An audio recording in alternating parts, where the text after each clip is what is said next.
nor is there anything really going on that warrants a DSP tries it. There are some new food things out, but I'm not just going to do one out of nowhere, so probably not. Can you guys get the fuck out of my way? Annoying assholes. Okay. So now we can continue with these coffee stands I already found. This one's in the park.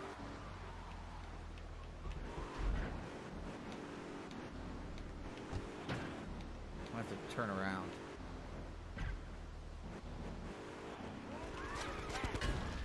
There you go.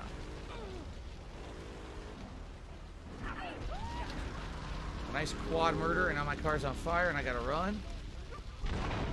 Get that guy! Great. All right, drop down!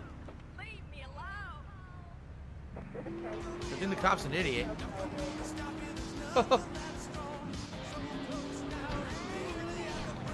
What the fuck? I hit the car, spun in place, and hit me again. What was that? Nice physics. I have no idea. I'm not a medical official, nor do I have any comment on that subject. I can't move.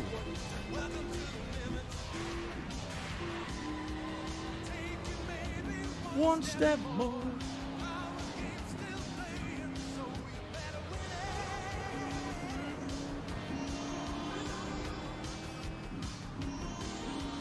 Wait. What the fuck? This is not what I want. Remove. We need to go turn around and go south. They're all to the south of the island. King of Weaves this super chat and said, gaming. Gee, thanks, King of Weaves. Appreciate that. I now wasted like 20 seconds, but it's alright. We get further south there. Here we go. I was gonna say there's probably a bunch over there.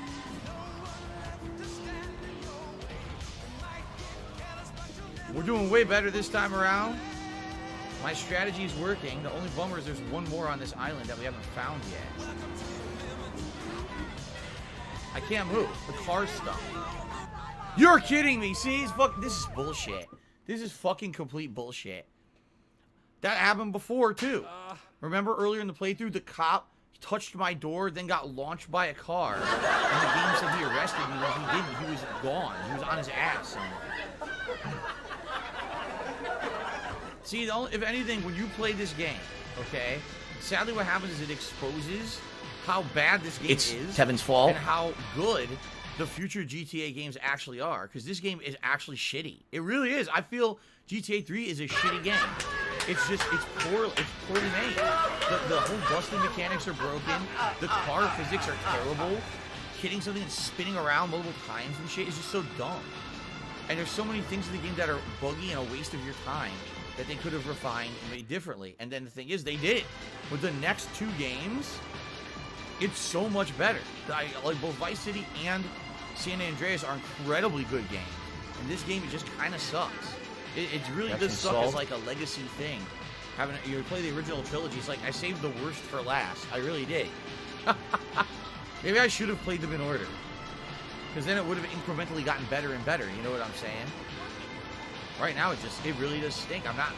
These missions aren't fun to do either. It's like a lot of the missions that are tough in Vice City or San Andreas are fun to play. These missions are not fun to play. This sucks. I don't want to waste. I feel like I wasted my time doing this mission. You know.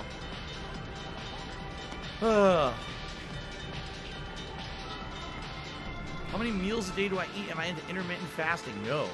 I have a breakfast in the morning. That's usually a lighter breakfast. For example, today I had a bowl of Life cereal with a black coffee. Then I have a dinner. Usually dinner is my heavy meal of the day. Where if I'm going to eat a lot, it'll be dinner. Today I'm going to have a big bowl of chicken noodle soup with some crackers and maybe even a piece of that leftover pizza that I had yesterday. And then at night, usually I have a snack of sorts. It's not a full meal. Maybe it'll be like a small sandwich, or sometimes, like I said, my wife and I would make like a pizza. I'll have like a piece of pizza at night, or something like that. It's usually not anything heavy. And some nights I'm just not hungry. I have nothing. So it depends. So on days when I'm really hungry, I have 3 meals. On days when I'm not as hungry, I have 2 and a snack, or just 2 with no snack, depending. So, okay, let's do this again. This guy won't shut the fuck up. Shut up. What Jesus the fuck? What Seriously, the fuck kind of physics is this? You see what I mean? Like, what in the fuck is going on? This game is terrible. The fuck? The car's made of paper mache. Like, what is happening here, man? They couldn't do better than that? But then again, they did. Eventually, this franchise was outstanding, right? Really fucking good. But this game is just, oh my god. It's so rough. It's a rough game. It doesn't even feel finished in a lot of ways. Well, for the time, it was revolutionary. Remember, the game is now 20 years old, and it was very groundbreaking at the time. They didn't have big open-world games like this back then. It was the first one that really kind of opened up to a giant city formula to do fun stuff in, you know? Okay. Now, let's get back to the central island again. I'm going to have to switch cars. We'll see.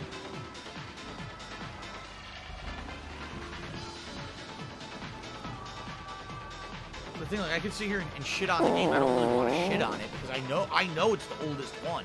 I know that they learned from their mistakes, right? And I know that they intentionally improved the game from its shortcomings in this one years and years later, you know? So I don't want to hate on it, just, man, it's frustrating playing it now. Trying to do this time mission is one of the most annoying missions in the whole game.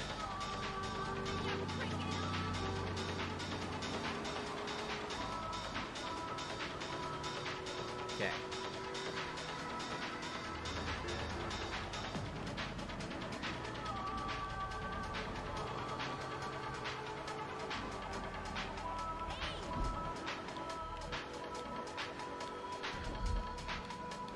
Did it again. I gotta turn around and hit it from the other direction because it fucking doesn't blow up. Right.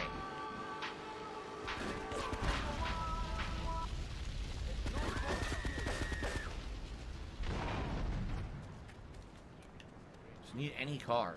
This car is fine. Leave me alone. Okay. You're tuned to lips. As long as it's not slow as shit. This car is not slow as shit. Derek says he had instant noodles for lunch the other day.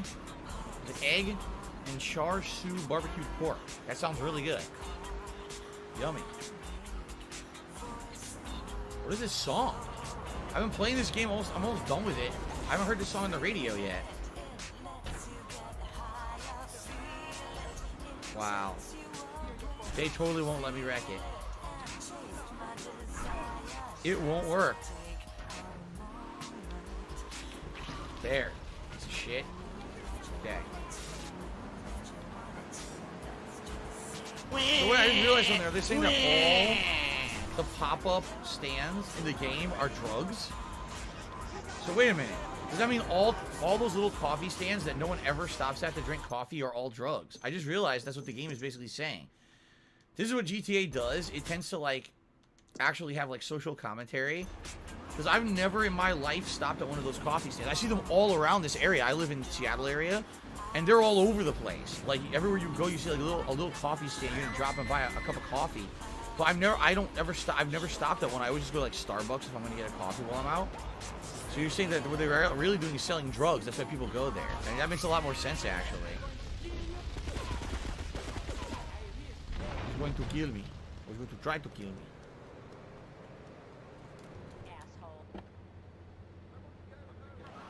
Okay. There's one more in this area. One more. I don't know where it is, though.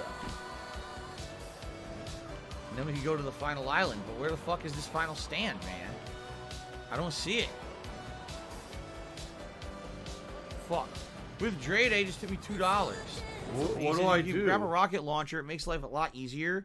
There's guides that list every stall on the 3 islands. Oh, I'm aware, but, you know, trying to do it on the fly. Try not to look shit up. This sucks, so now there's only one left. And now I can't beat this. Look, where the fuck is the final stand? It's not showing up on the map. There it is. Okay.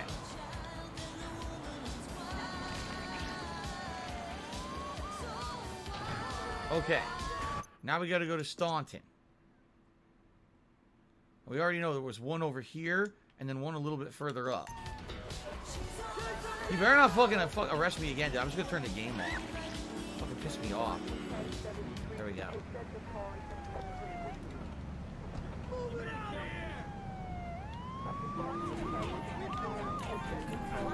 Out of the fucking way. Alright, we got 3 minutes. Can I pull this off? I got a good car for it. Doesn't mean nothing, though. It really doesn't.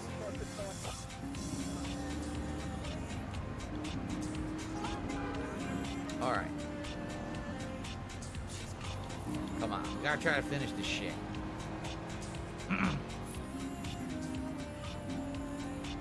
Derek says, I love we heard music you grew up with and you knew while you were playing this Definitive Edition Trilogy Collection. Yeah, it's really awesome. You know, both music of the 80s and the 90s. The stuff that I grew up with. This game, not so much. This game, almost none of these songs do I recognize. But 80s and 90s music, man. That's the time when I was, you know, actually listening to music, too. So it was kind of nice to have that music playing when I was enjoying the game. There's one. Okay, let's turn this off. There. Turn that off. Okay. There's just one more. We're in a way better position now, that's for sure. Okay. Last one.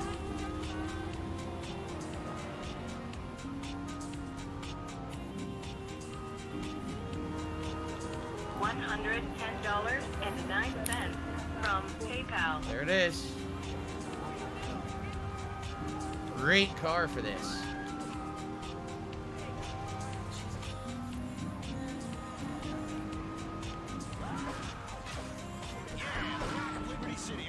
What the fuck? What happened? It glitched again. Yo!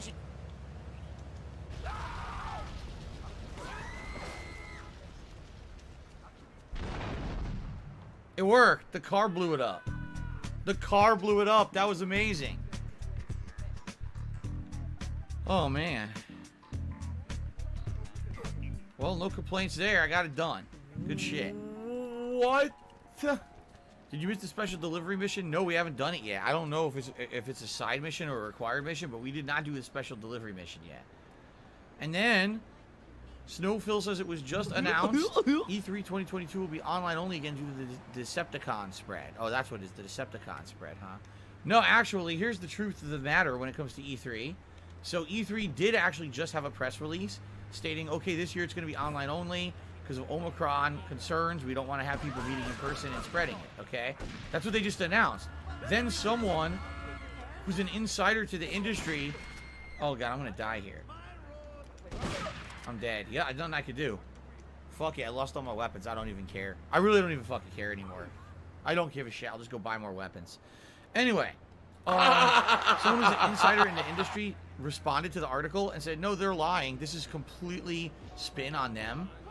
They had the Los Angeles Convention Center reserved for E3 this year, and they canceled their reservation back in November before Omicron even existed. He's like, yeah, I looked it up. He's like, no, they canceled it like before Omicron, so they're saying that just to save face. Basically, no one was going to go to E3 this year. Apparently, everyone, you know, all the companies who normally they would book for an in-person E3, outright told E3 staff, we don't want to be there physically. We don't think that there's a reason to be there anymore. Basically, like, you're outdated. You're a dinosaur. We don't care. So they had to cancel. They could have canceled the convention center back in November, and only now did they finally have like an excuse sounds like to spin it. So when I laugh, I go. So how fucked up is that they're such losers? Like, they lie about why they're not having their event. Nothing like that at all.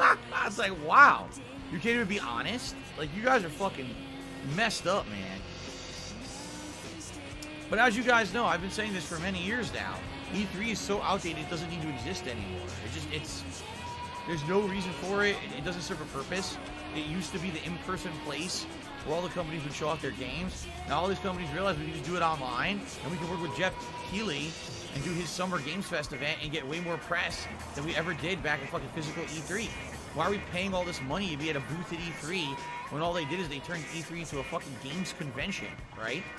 Because they did. They literally turned E3 into a game convention rather than a place where you want to go. Oh, look what we... Oh, it's this mission again. Oh. Can I do this? Yes. This is the one that I tried to do before and I couldn't do because I lost the car. Scrubbed out a win. He did not earn that whatsoever. From the station that can give you more Huh. because we pay our employees less.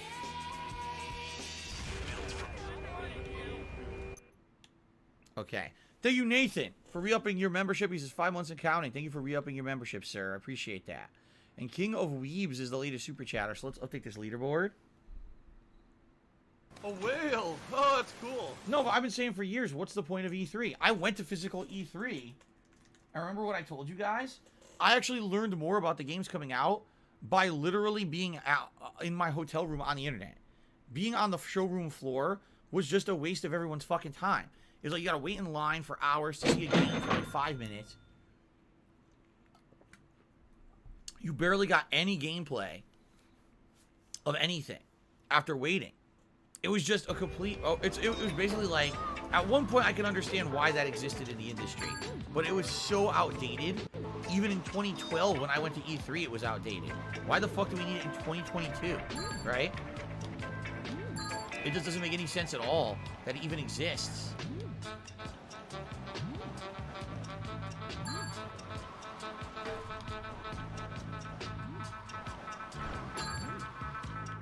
Alright, I'm gonna try to do this. Oh, no, you didn't, you motherfucking piece of shit. These are the more annoying ones, the ones that are dead ends. Look, there's a dead end, and if I'm going to get it, it takes me out of my way and leaves me to like a wall. I'm gonna shout out to I Am David for re-upping his membership. He says, so Phil, what's good? What's going on, I Am motherfucker? We are trying to wrap up GTA 3, but it looks like we're probably not beating it today. Let this be noticed live on the internet. You're fucked. Definitely have had some challenge and difficulty doing this, to say the least. Here we go now.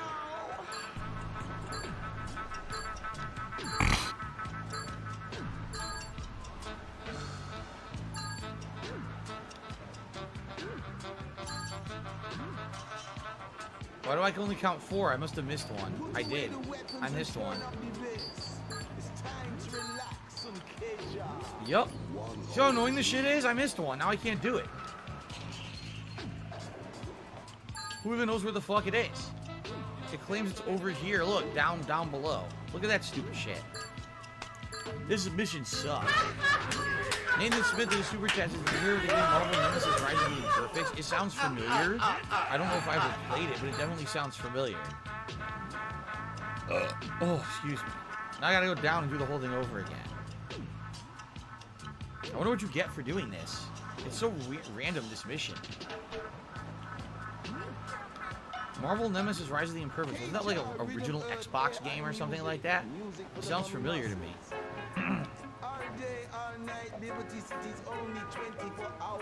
Derek says, what were some games I liked from E3 2012? Oh, Resident Evil 6. I got to play hands-on, and that was kind of neat, because no one knew what Resident Evil 6 was going to be at the time. Of course, remember, it ended up being a giant failure and flop. People hated it when it actually came out. I personally liked it. That was like the one game I think at E3 I liked seeing in person. Everything else was kind of like, nah, wasn't a big deal. Shadow King, what's going on, man? He says, you just joined. Did you become a member as well? I apologize if I did not give you a shout out and I missed it. I'm doing my best, but this game today is demanding a lot of my attention for the missions. As you can see, I keep failing a lot today. And it's not really allowing me to actively look at all the contributions as much as I usually would like to. And I obviously apologize for that. Slow down your wheels and stay off the spank, my brethren. Of course.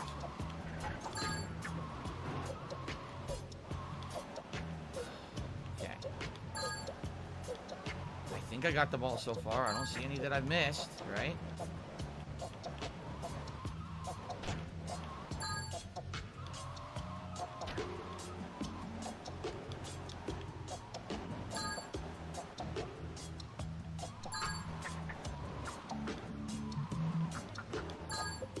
Alright, I don't see any rings that I missed. It looks like I've gotten all of them so far.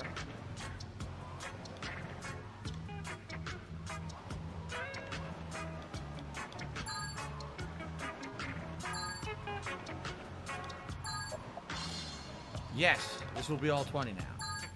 16. Okay.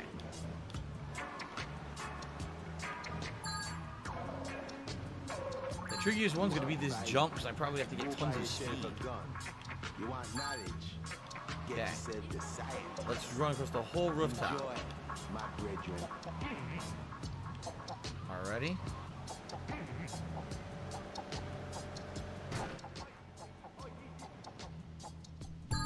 Nice! Oh, that was unfortunate. Damn. I got it, and then I murdered a man in cold blood. Ouch. Well, I got it, though. All right, let's buy some shit. Any ID? You look trustworthy.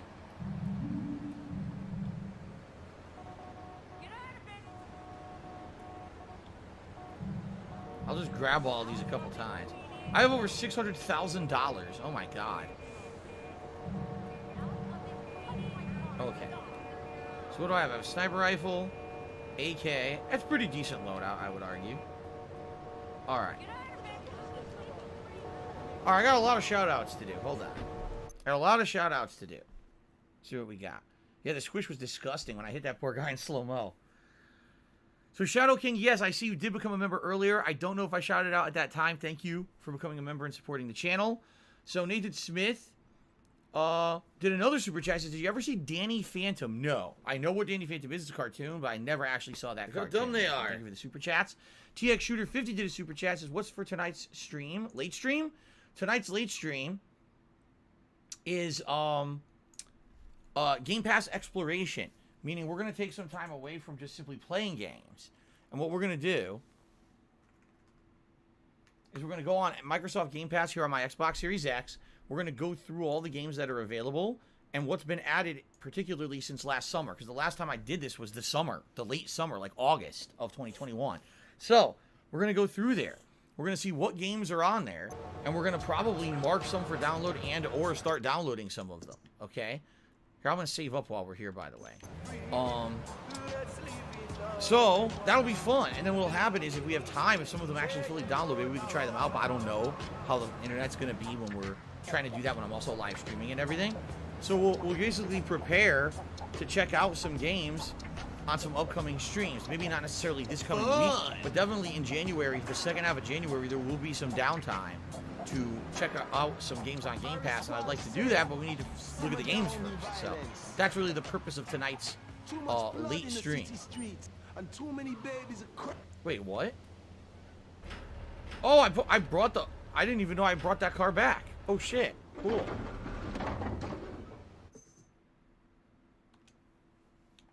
Okay. Derek says, do you remember what the Video Game History Museum was at E3 2012? No, that doesn't even ring a bell at all. Darkside Chris, what's going on? He said, what's up? What did I miss? Did you do Espresso to Go? Yes, we did it. We finished it. I came back from break, and it took another 2 attempts because I got busted by a cop one of those attempts. But we did actually finish Espresso to Go.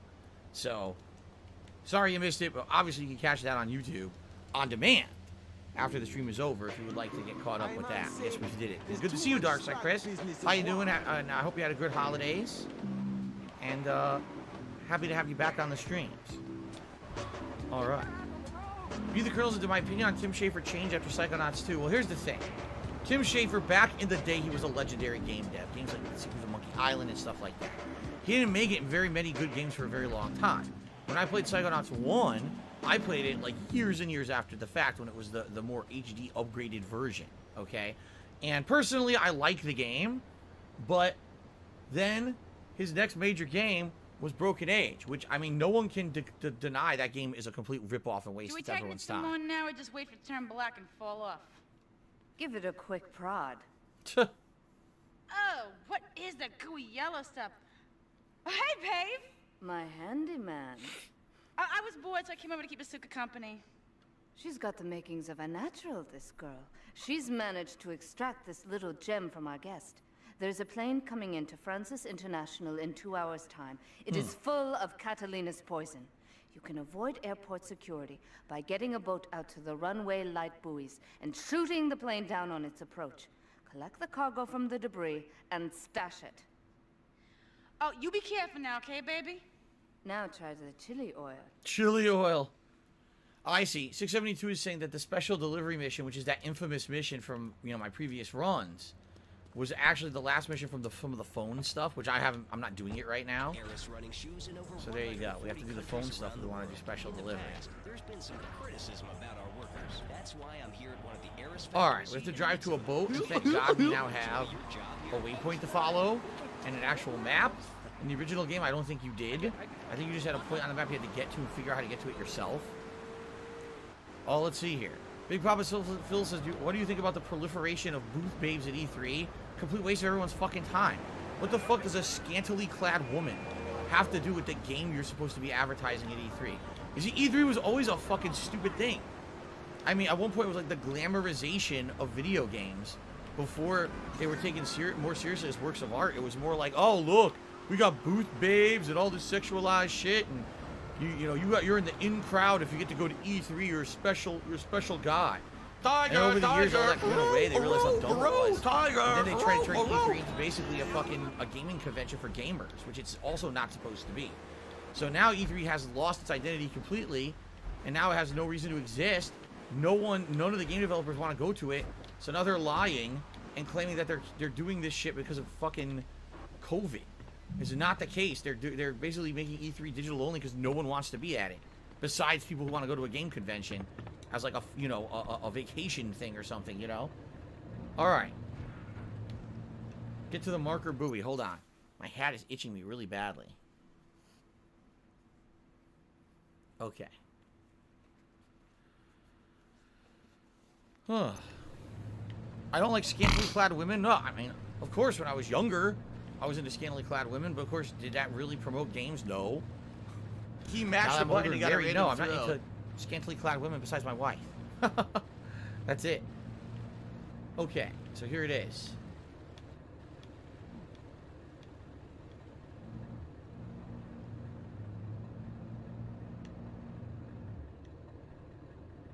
So wait, what do I do? Go up here and shoot it from here?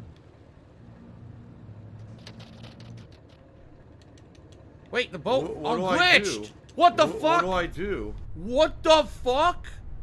What the fuck? What the fuck? What do I do? What do I do? What just happened? What do I do? Where am I? What do I do? What do I do? What do I do? I'm in the subway at the airport. Here. What the fuck? How the fuck did that happen? I'm a pussy. I don't think I'm passing this mission. What? Huh?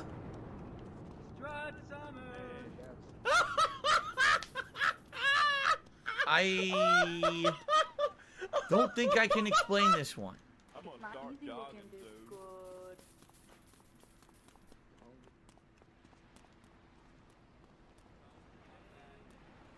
There's the plane I'm supposed to destroy that I can't destroy. What do I do? The fucking airport for no reason. Definitive edition. Wow. So what we've seen is that GTA 3 by far is the absolute worst game in this trilogy. It's full of bugs and issues.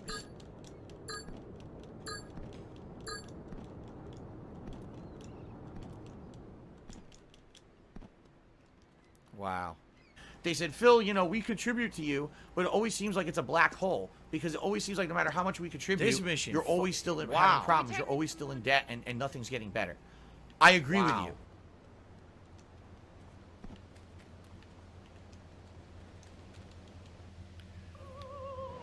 Guts the Black Swordsman says, sad to see these playthroughs are almost over, but I did enjoy them. Well, thank you, guys. I'm glad that everyone enjoyed GTA. Again, something special. Definitely when I play these games, there's always some magic that happens, right? Seriously. Where else can you see this zany, crazy shit that happens than when you're playing these classic GTAs? Was Grim Fandango a good game? Yes, but it was incredibly cryptic on how to do stuff in it. I remember really enjoying the game, but man, the puzzles were almost unsolvable without cheating, right? I needed so much help to beat the game, it was ridiculous.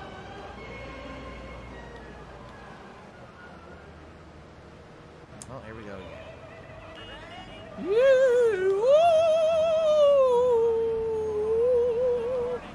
Ooh. someone please shut up this Corey dude says he who went to was E3 being in a 2017. moron. Every area had booth babes dressed sexualized, very cringy. Stupid. Very stupid. When I went in 2012, there were some. There weren't a ton. There were some. Maybe 2 or 3 major studios had the booth babe shit.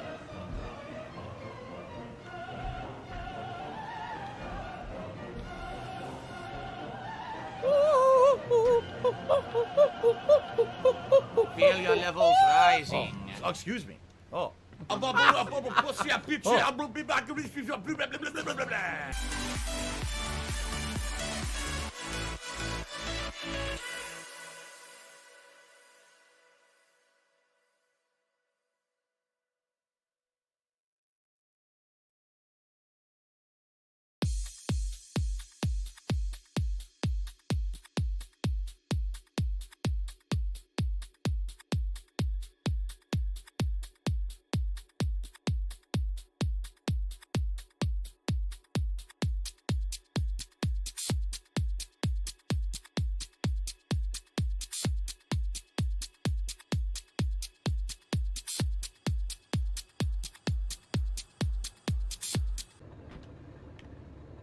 What the fuck?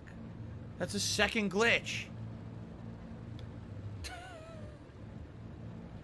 Oh my god.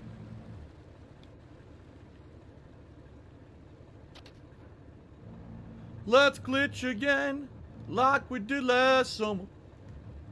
Let's glitch again, like we did last Eve. Oh. I can't even stop the boat. Like, I want to stop. Okay.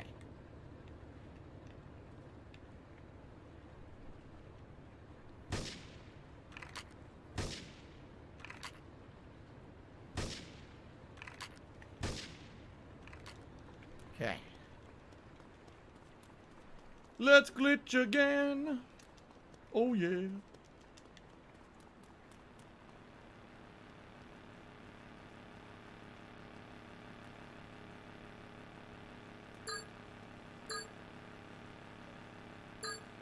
Where is it?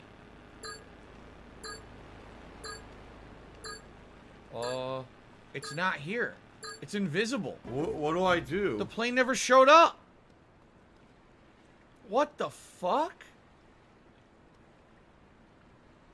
The plane was invisible. You couldn't see it. What do I do?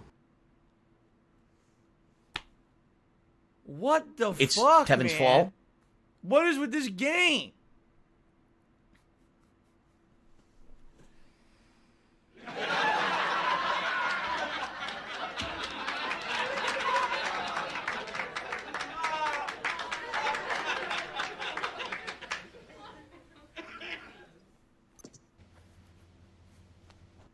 Do we tighten it some more now or just wait?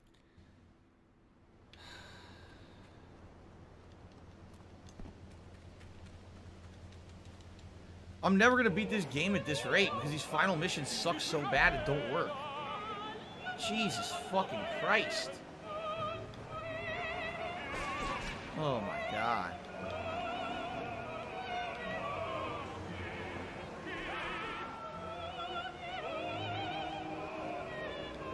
It showed it on the runway. I'm standing right next to the runway with the rocket launcher staring and there's no plane. So what that tells me is one of two things. Either the plane was completely invisible, or the plane left early. The plane was supposed to be on that runway at that time, but it left early. And it even had the little marker for it, but it wasn't there. Oh my god. Corey says the stream is making his day. Alright. I'm glad to hear that. Hello, Simple Bubble. How you doing today? I did nothing wrong. I did everything correct. Now I can't even drive the car. It's going to be stupid again with the physics.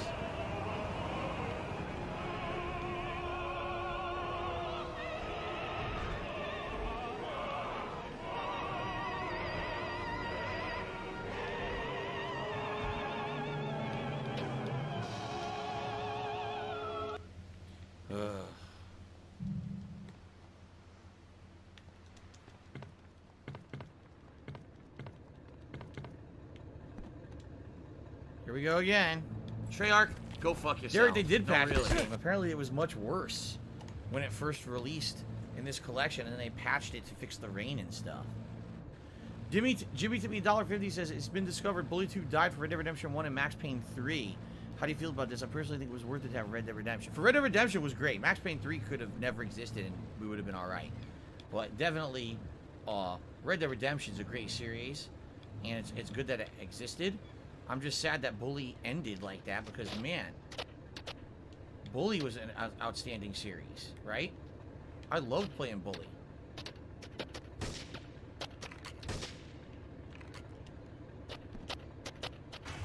What the fuck? What the? I can't get out of the boat. Oh my god.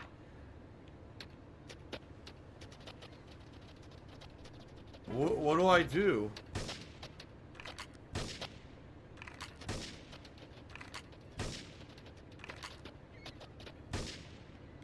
Okay. Oh.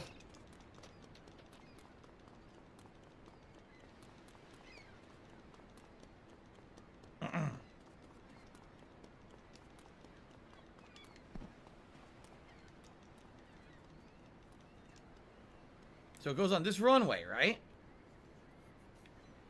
So all I gotta do is wait and shoot it when it's here. Where is it?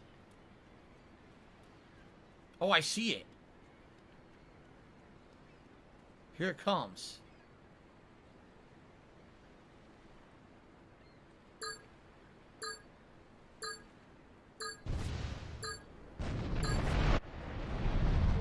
All right.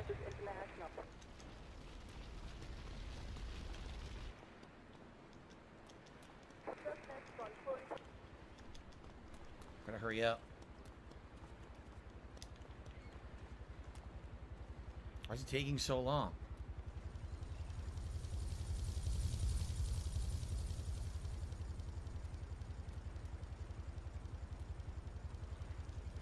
I have to get back to the construction site now. Great.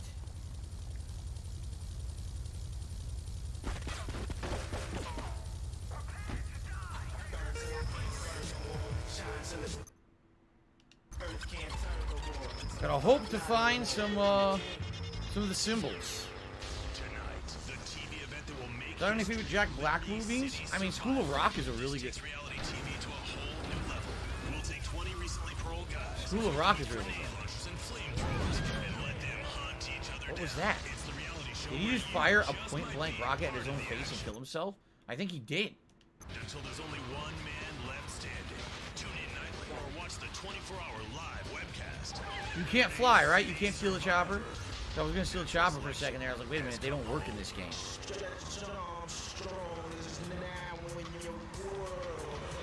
What's cracking, Liberty City? My name is Stretch Armstrong, and you're still in tune with Game Radio. Stretch Armstrong. Yo, my fault, B, yo. The two-way is crazy right now, man. Yo, these game girls is talking about doing it at the after party out here in Liberty City, y'all. You know we got. Sadly, I don't see any symbols. Oh, great. I don't see any of the symbols to reduce the police level. So this could be pretty challenging. At least I'm driving a vehicle that has some weight to it, so I can kind of bully myself around the cops. Well, I don't know if I'm going to make it or not. The bridge just fucking went up. Are you fucking kidding me? There go the cops.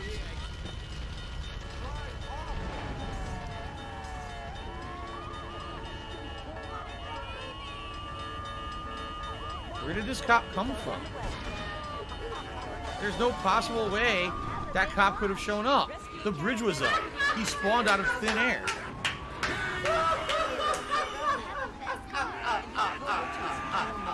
storm the White House with his friends and become president of the United States. Pogo the Monkey is the game kids are Pogo the Monkey. stare at for hours. Everyone loves Pogo. Idiot Gamer called Pogo the best spring and simian game since bouncing Oh my bananas. God. Buy the game Pogo the Monkey today. Right, Pogo? And coming soon, Pogo the Monkey cricket, Pogo the Monkey plastic dolls, Pogo the Monkey quilt. Look out. You'd analyze everything. Why not a Pogo the Monkey tonight's Look out. in your life? Why not Pogo the Monkey chocolates and hygiene products? Just smells like